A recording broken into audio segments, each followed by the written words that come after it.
Welcome everyone to uh, this tutorial on SAP2000. So today we're going to look at setting up your environment. So first, before we set up our environment, we have two different approaches that we can use to start up our SAP2000. Basically, we can either use a new model or open a file.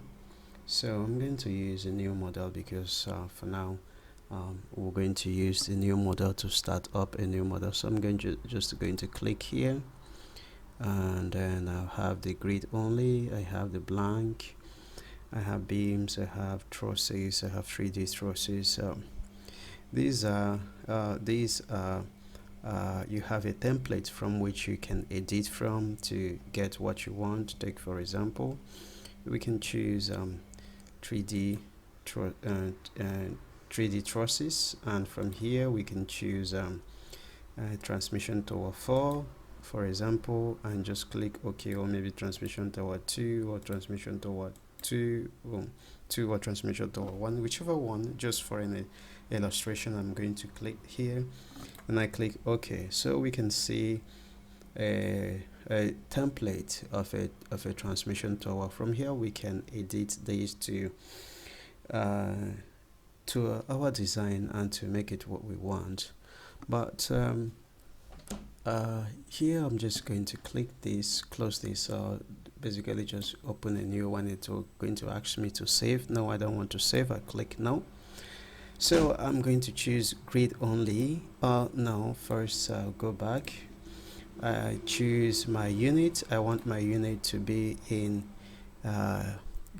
kilonewton for the force, and then for the length I want it to be meters, and for the temperature I want it to be centigrade. So this is what I want to use. Material, I want to keep it at United States, or I can choose Europe and still come back to choose that. I prefer to use Europe. And if I want to use any other material, for example Spain or thereabout, I can change it in the material section. So I just choose Europe, and then I'll click grid only. So here I have the X direction, Y direction, Z direction. It's asking me the spacing of these grids. They are in meters, so I'm just going to leave it as it is. I can reduce this, I can edit this. So first grid location, I just want to leave it as 0, and I'll click OK. So before we edit this frame structure, let us look at an example that we should use to do that, to edit it with. And first of all, let me zoom into this place for us to understand the coordinates, and let me rotate the coordinates so that we can see it properly. We can see that here is Y direction, Z direction, this is X direction. So this is an example that we should be using to do that. So from what we have seen that this is our X direction, this location is our X direction, and this is our Y direction, this is our Z direction.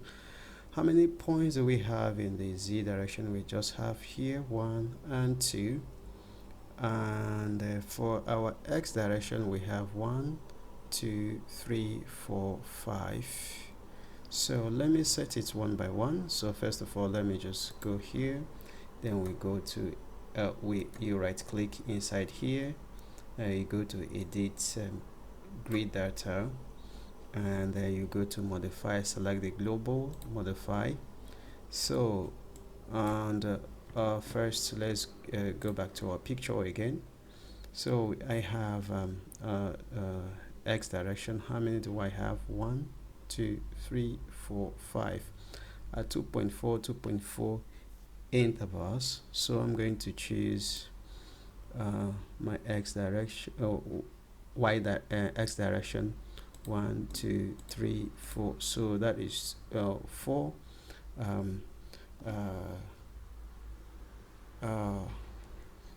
4 grid lines. So to first the first part, the grid A is going to be 0, so the next one is going to be 2.4, Okay, the next part is going to be 2.4, and let me bring up my calculator so that we can use the calculator to make it much easier. So it's going to be 2.4 plus 2.4, that we give us 4.8. so we have 4.8. then because the grid is incremental, and the next one is plus 2.4, that will give us 7.2. so we have 7.2. let's check back from what we have. We have 1 2 3 4.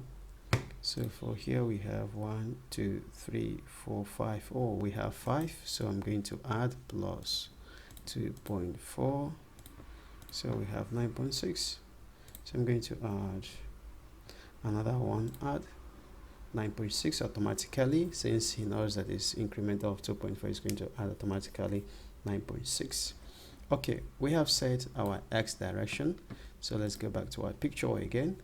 So let's look at our z direction. Z direction is the vertical direction, so we have 1 and 2, and the distance is given on the picture.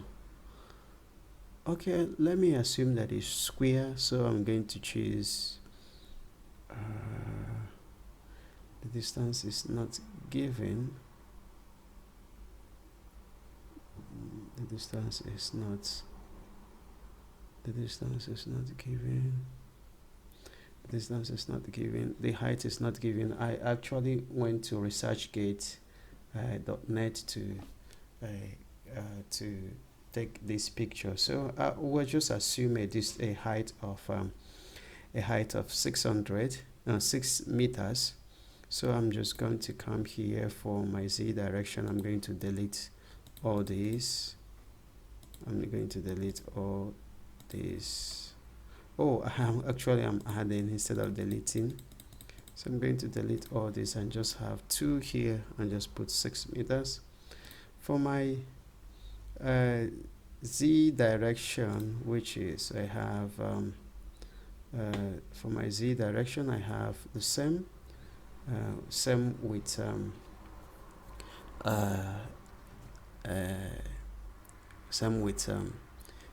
same number with x direction.